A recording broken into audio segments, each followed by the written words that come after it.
দুর্গাপূজার হাতে গোনা মাত্র কয়েকদিন বাকি, আর এদিকে আমার শপিং করাই শেষ হচ্ছে না। কাল ছিল রবিবার, চলে গিয়েছিলাম গোলবাজারে, আর যে না যে সবার ফার্স্টে সিনুর জন্য একটা নিয়ে নিয়েছিলাম ঘড়ি। যে ঘড়িটা আমার প্রচন্ড পরিমাণে পছন্দ হয়েছিল। তোমাদের অনেক ভিডিওতে আমি বলেছি যে সিনু যখনই জামা কাপড় কেনে না কেন তখনই ও ঘড়ি কেনে, তার কারণ ওর ঘড়িটা প্রচন্ড পরিমাণে পছন্দ।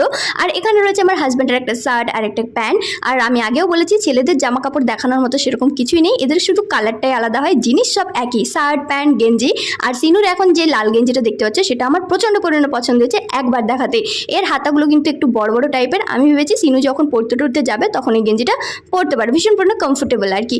আমি গিয়েছিলাম কালকে ম্যাক্সেও আমার জন্য কিছু শপিং করতে, তো সেখানে যে আমার সেরকম কিছু পছন্দ হয়নি। তবে এই যে এই পেন্সিল প্যান, এটাকে অনেকে আবার স্ট্রেচিলার প্যানও বলে, যে যেমন বলে আর কি, সেই প্যান্টটা দুটো নিয়ে নিয়েছিলাম। তার কারণ এই প্যান্টের কোয়ালিটিগুলো প্রচণ্ড পরিমাণে ভালো, আর এই প্যান্টগুলো চট করে মানে কোথাও পাওয়াও যায় না।